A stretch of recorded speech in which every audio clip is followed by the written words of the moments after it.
I'm a certified anxious, lonely girl. I will rock it. And We're high-fiving. Deeply resonate with this question a lot. Check out this clip from Headspace Studios' podcast series, Dear Headspace. Hi, Dora. Hi. Look at it. It's summer. It's sunny. It's you and me. What could be better than this? Nothing. Literally nothing else. Right? Nothing. Nothing. That would have really stunk if you were like, well, lots of things, Robin. No. I love doing these. This is so great. I'm so excited to dive into all the questions today. Oh, I know. Me too. All right. Well, I am absolutely delighted to get to these questions with you. And here is our first one from Pablo. Hi, Headspace. Pablo here from Mexico. I'm 27 years old, and my question is about dealing with harassment. So, with spring here and summer just around the corner, it seems as though every time I go out with my girlfriend, there's always at least one guy that's straight out harassing her. Now I don't act on it, and I never would. I know that the whole damsel in distress thing is a very misogynistic way of seeing things, and I also know that starting a fight only makes things worse. But the feeling of anger and frustration of someone basically assaulting someone that I love does tend to stick. So I do know that once again, my frustration is only a tiny fraction of what women have to go through every day. But my question is, how can I cope with those feelings? Oh, thank you for this question, Pablo. I mean, I just want to say first, it's so nice to hear him say so many things about, like not trying to come in and give his girlfriend something that she didn't ask for, or that, like talking about the misogynistic, the savior complex, if you will. So it's just really nice to hear him say all that stuff right up top. Yeah. And also just the decentering of himself in that, I think, is really beautiful. And also the awareness that he has already. I think his question also has so many answers. And, something that I was thinking about as he was sharing was on a more general level, looking at our relationship to anger, right? I think about how anger was taught, how you approach anger in my family, how that was taught to me, and how I've been conditioned to view anger maybe as this thing that's kind of big and overwhelming and scary. And, sometimes there can be a lot of shame with anger. So a question that I would have for him, and even for you, Robin, if we could even bring it back to ourselves, is how have we been... I just got nervous. I was like, oh, no. I mean, it's a good I think it's a good question to begin with, of how have you been conditioned to respond to anger, and even your relationship to anger, because there's a lot of wisdom in looking at that and getting curious around how is it that we relate to anger in the first place. Well, I think that's such an interesting point that you're making, because for me, anger was just par for the course in my house. It was just the doors slamming and the screaming and the yelling and it's like we were of the generation that was before, corporal punishment was frowned upon. So there was all kinds of stuff like that. And it was just kind of the 70s. The first thing that came to me was I wonder if he's asked his girlfriend if she has an issue with it. I mean, I don't know that anybody loves being catcalled or unwanted attention, but maybe it's misplaced anger because maybe she's not having an issue. Maybe she just is going about her day. I don't know if that's part of it or not, but it's to a certain extent, it's not about you. Yeah. That's so interesting. That's something else as well, is checking in with what her needs are. I have friends who wouldn't mind being catcalled, in front of their boyfriends. Sometimes I'm that makes me feel nice. Yeah, it's it feels good. Get to your 50s. I'm begging for someone to catcall me. Yeah. But again, I think when someone you love is being harassed, as he shared, there's a lot that can come up. And I think my other question then would be, who do you become when you don't allow yourself to express that anger, like that repressed anger, also then transforms into something else. And so what I know from compassion, I think we've talked about this on this podcast, there's the yin side of compassion, which is soft and loving and tender. And then there's the yang side of compassion, which is fierce, right? And that compassion is what leads us to set boundaries or to advocate for others or to speak up. And so I think there's a way in which this anger that he's experiencing can be used or channeled for good, and that may look like setting boundaries. Not all anger or conflict needs to lead to a fight as well. Yeah. There's a way that we can use it to clarify our needs or to help us speak up for ourselves. And that could also be something that can be done in this situation as well. Yeah.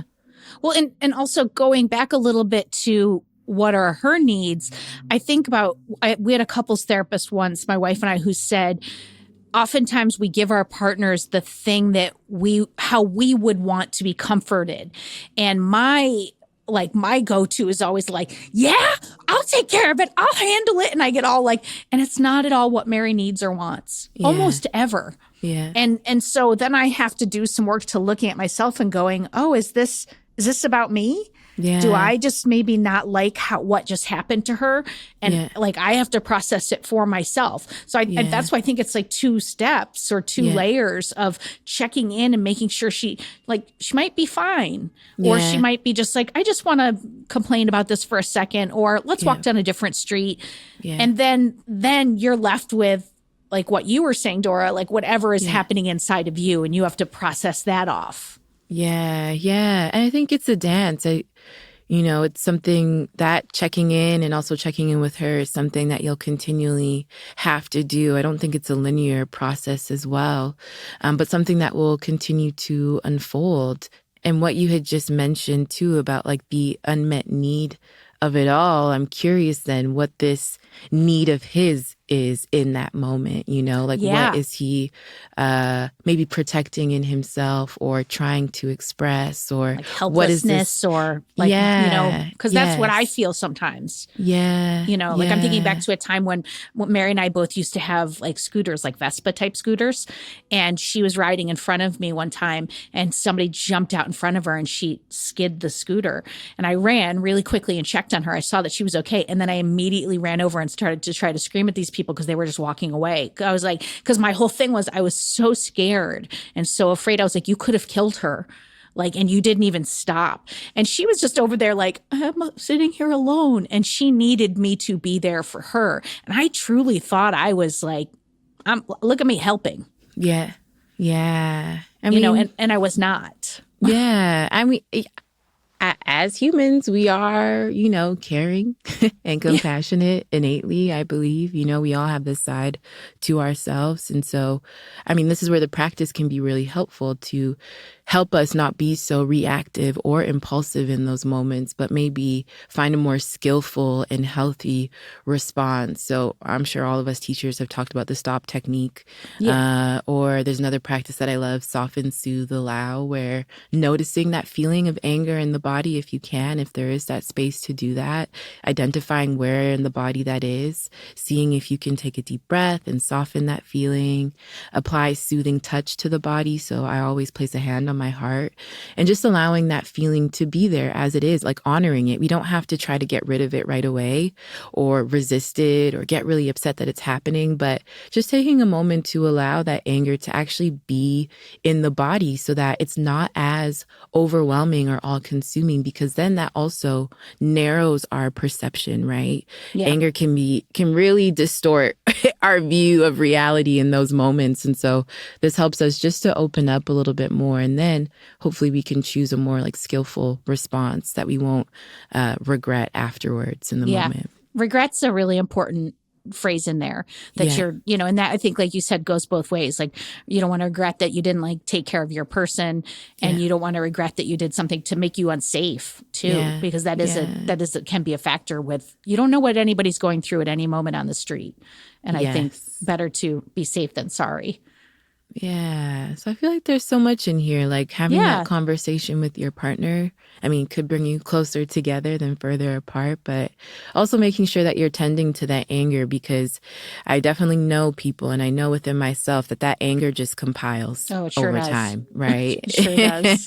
And then all of a sudden you become an angry person, like it's your identity, and it's really not. There's so much more to us than the emotions that we experience. Yeah, especially someone like Pablo, who's got such a thoughtful and sweet question. So, so good luck, Pablo, and, keep us posted. I hope that, I hope it gets better and there's less of these interactions. We can hope. Yeah. Shout out to you for this healthy masculinity that is being shared in this moment. Yeah. It's so beautiful. All right. Here is our next question from Zoe. Hi there.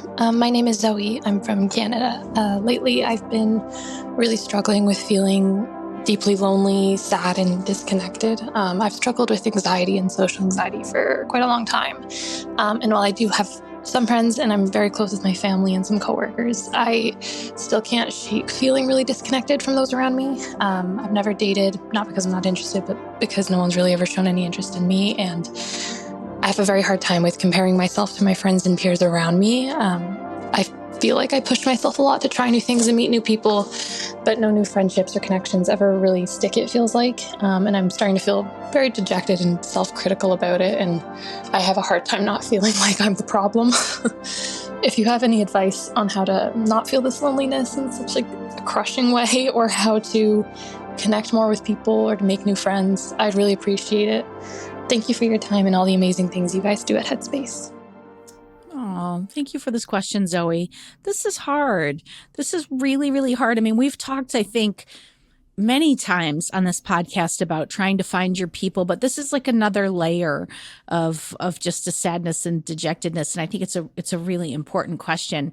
And I'll tell you what, like I felt this, a portion of what you're saying, Zoe, I felt it in high school, like struggling to find people, and then in college and thereafter, like struggling to find somebody that like could be my partner, and I know that I think a lot of it for me was I was not open or available. Like the lights were off. Like I was walking around the world, but I wasn't open.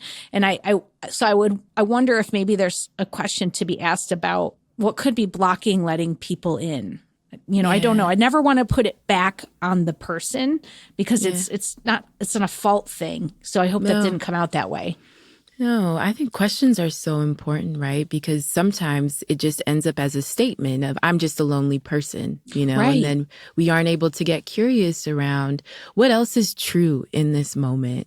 I'm a certified anxious, lonely girl. I will rock it. And I feel, high-fiving. Deeply resonate with this question a lot. And I also know that it's so easy in those moments when I'm at home to get lost in the stories that my mind is telling me about myself, forgetting that I'm at home. I haven't put myself out there. I'm literally on my couch. Because it is, Dora, just a hop, skip, and a jump to nobody loves me. I'm not attractive. I'm not funny enough. I'm not lovable enough. Like you can really make up a lot of stories about why it ain't happening.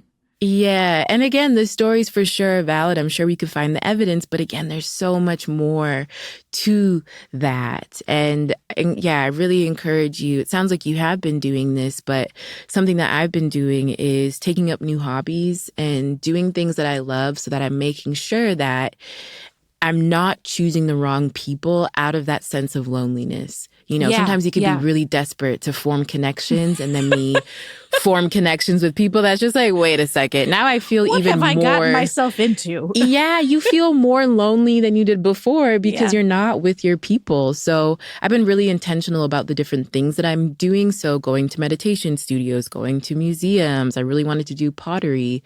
And finding people through those things that I love, rather than just like, I don't know, I just see myself like hanging out on the street corner being like, someone be my friend, please. And whoever comes, I'm like, every okay. Every bad relationship I had in my 20s, because I was just like, that person liked me.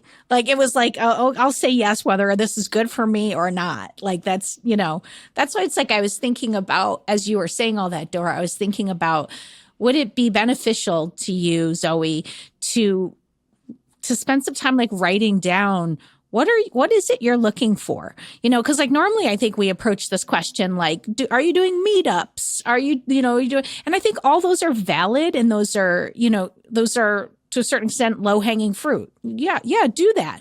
Like go do hiking groups, but also like, what are you looking for in a friendship?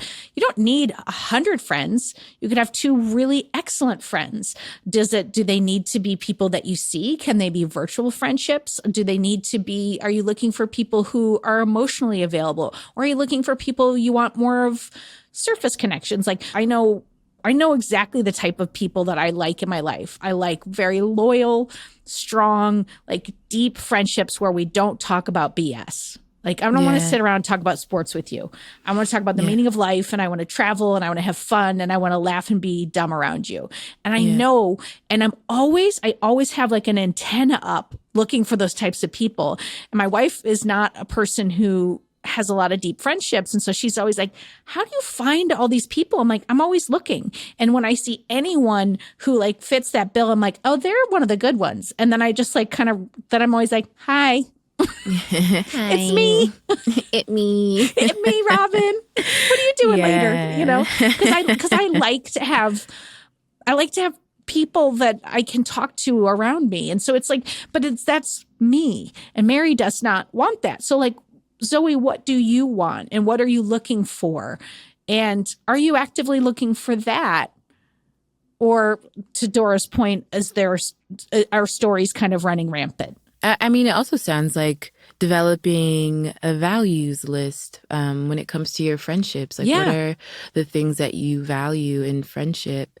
And also checking yourself to see if you live up to those values as well. Because she did say and mention comparison, which, comparison is just another form of judgment. And oftentimes we are comparing ourselves to people who may not actually be what we see online. Yes. Right. And so having values that you can kind of use as like a litmus test for the people that you are meeting, and ensuring that you're living true to those values as well. So there is that sense of alignment in the people that you're making friendships with. But I think that's really, really important. And I think keep in mind also, not every person has to be everything to you. And that doesn't mean that friendship needs to be thrown out. Like you may meet people along the way who are just fun, and they're not maybe the most responsible person that you're going to call in crisis, but they're the person that you're like, I have an extra ticket to X, Y, and Z game. Would you like to go? And they're like, oh yeah. Like, it's like, like I have people that I know that can handle like my emotions if I need it. And I have people that I just want to just want to go to the beach on a Saturday, and they'd be up for anything. I mean, not anything. Yeah. Like I'm 50. What am I doing? Like I want to be in bed by 9, but you know what I'm saying. Yeah. Also, I'm 53. I love how I just downgraded my age. I'm like it's a podcast. Why am I downgrading my age? Age is nothing but a number that keeps going up, up, up. I will say, though, make sure you check out the loneliness course that we have in the Headspace app. I used it when I first moved to LA. It was really, really, really helpful to kind of create some space between those stories that I did have in my mind, and also find a sense of peace in being alone. I think being alone is a really, really beautiful and transformative season that we can go through. Like being able to feel comfortable in our own company, because again, it can help us from kind of regretting friendships that we make out of desperation. Yeah. So yeah, highly recommend checking out that loneliness pack in the Headspace app. I love that. And listen, Zoe, you find your way to Brooklyn. Let's hang. We're all available. Or LA. I'm available. Yeah, fine, LA. Fine. Whatever's closest. Okay, we've got one more question. Here we go. Hello, my name is Rosaura, and I am from Costa Rica. I'm a huge fan of all the Headspace podcast, and I meditate daily. You have helped me a lot with my anxiety and my stress, and also sometimes with my sadness. Because you have been such a huge help in my life, I want to share this with my son. He's a teenager, he's 13, and that's my question. When he was little, maybe when he was a 9-year-old, 10-year-old, we used to meditate before he went to sleep. But we stopped And then he starts saying that meditation brings him more anxiety and he doesn't feel good. So if you can give me some advice for my son, how can I encourage him to meditate and not to think about how this is not positive, instead the opposite, that how meditation can help him, how can I make him to meditate again. Thank you so much for your help always. Dora, I have a feeling there are some phrases in there, make him, and I have a feeling the advice may not be for her son, but perhaps for her. Am I on the right path here? Well, it's something that stuck out to me is she mentioned, how can I get him to think more positively about the practice? But yet she also mentioned that he feels anxious while he is practicing. And I always say that feeling trumps thinking. So if you are feeling worse while you're meditating, do something else, please. The practice is not meant to make you feel worse than when you started. And sure, there is that temporary moment or temporary moments where, we become aware of maybe certain thoughts, emotions that we weren't aware of. And there is that discomfort. But if you are physically feeling bad or more anxious or more depressed after you meditate, try other things. I am not a person that will make someone meditate. And I've learned the hard way by scaring friends and having family members avoid me. So I think it's important to... Here comes Dora. Go. Literally. It's important just to take care of your body and find something that works. Like maybe coaching or therapy will be something that's more helpful. Because I always say that coaching and therapy is like meditation out loud. Instead of using your mind, you have someone else that can be there to support you through this practice. So finding something that works, but definitely don't want to feel worse as you're meditating. Maybe walking meditation if he's comfortable with it, or maybe not at all, like to Dora's point. But as a parent, what jumps out at me is like that roller coaster of, I need to show my kids a healthy way to live. And the panic, I feel actual panic that I haven't done enough and it's all going to go out and they're going to go out in the world and not be cooked or like I didn't give them the tools they need.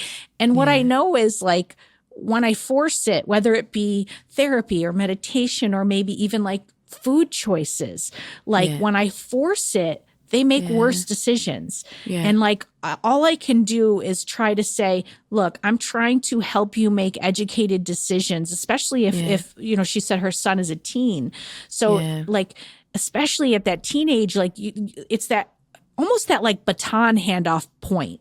Like in a relay, you're still running behind them for another like 100 yards, just being like, go, go, go. After you handed the baton off, you're still there supporting. But there has to be a handoff. And the way I'm trying to approach it is like, I'm going to put it all in front of you. I'm going to tell you why I think this is perhaps helpful. And then if you don't go there, I'm going to try to give you another choice. Because they're not at that age any longer where I can just go, you eat the carrots. They're just not. And it's hard. That's a very hard transition. At least it is for me. I'll say it like that. Yeah. And I think, at that age, as a teen, you're wanting to be autonomous, right? And have choice and kind of figure things out for yourself. And, kind of feel like you're an adult. Not really, but, you're really discovering yourself at that age. And I think it's important to, again, just create the conditions. So it's beautiful that, he did have a practice in the beginning and maybe it's something that he comes back around to. But I'm curious, and you can probably correct me on the parenting aspect of this, but even just asking him like, what feels good? What actually helps you feel less anxious? And how can I like nurture and support you in doing more of that? So it might not be meditation or mindfulness, but it could be something that just helps him to feel good and to feel safe and to feel grounded and supported. So yeah, maybe introducing more of those things, but still giving him the freedom to choose what it is that he wants to do and trusting your ability to be a parent. And you provided him with all these great tools already in a really fundamental part of his life, and trusting he'll come back to it at a later time. I have a lot of friends who have parents that were teachers and grew up, having a yoga teacher in their home, and they said they would never do yoga. And then now they're yoga teachers and meditation teachers. So it's interesting how that happens. But I think, all of them that I'm thinking about right now came back to the practice at a later time. Yeah. Your kids do come back around. Because if you're putting these things in his life and he was connected at some point, it'll be there. Yeah. And I'm curious for you, in knowing that your child doesn't want to meditate right now, what does that make you feel about yourself and your ability to parent? Because there also could be this sense of maybe insecurity or inadequacy, as if you're maybe failing at your job, maybe not to that extreme, but there could be that something that's coming up for you to look at in this process that maybe is making you be more forceful in wanting him to meditate, but it could be an opportunity for you to also practice letting go, right? And acceptance. 100%. Allowance. That's all that age is is getting comfortable with the fact that you can't do anything about what they're going through. I'm saying to my kids all the time now, we've given you the tools, we're continue to be here to support, but you're walking into a phase where you have to make your smart decisions for yourself. And it is really hard to sit with. So Rosaura, I'm with you. It is very hard to sit with and to relinquish that control.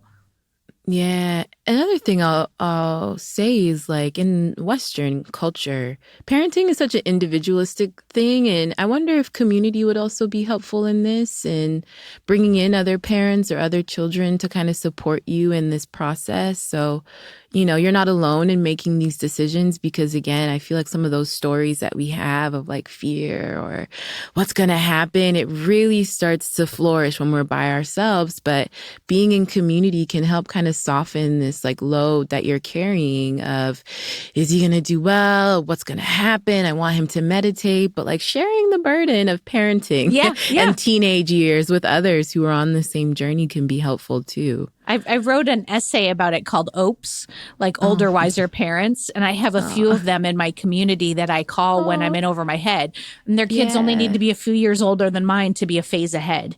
And they'll be you actually don't need to worry about that. You do need to worry about this. And that is, I find that to be fantastic advice, Dora, because you need people who've gone before you and to tell you, listen, this is frightening, but it's all going to be okay.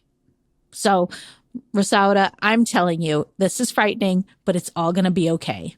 And we are here with you and for you. And, it's in solidarity, all the ways we are with you. All the ways. I was a horrible teenager, so I got a lot of wisdom there. I find that hard to believe. I was. Thank you for the practice, though, because if not, I don't know where I'd be. Yes. Thank you for this question. And I do want to share, these are all just such fantastic questions. I do want to share that Headspace now has mental health coaching that's available in the Headspace app. And I think this can be a great option for many people, or you can connect with a trained expert, someone some of the coaches that we have on Dear Headspace, like Coach Corey, Nika, and you can get live one-on-one care and support. I mean, it's just so fantastic for that everyday anxiety and stress and it's help on your time. You can do it from anywhere, whatever you're going through, your coach is there every step of the way. So I think that's pretty lovely. Yeah, it's amazing. And you know what came to mind? Go ahead, tell me. I just forgot that we have Unicorn Island that we did with Lily Singh, and The Mindful Adventures of Unicorn Island with Lily Singh. And although it's supposed to be a kid's show, I honestly watched it and it was really helpful. And I've been telling people to watch it, whether they're 10 or 40, because the life lessons are endless in that. So, I mean, it's a TV show, but we talked a lot about emotional intelligence and emotional regulation. So maybe that could be another. That's another thing to check out. And we want to say thank you to Pablo, Zoe, and Rosaura for your questions today. And to our community of folks who are listening, Listen, your questions are the heart of this show. So if you've ever had a question and you wanted to ask one of our incredible Headspace teachers like my pal Dora here, all you have to do is go to sayhi.chat/dearheadspace. You're going to follow the prompts.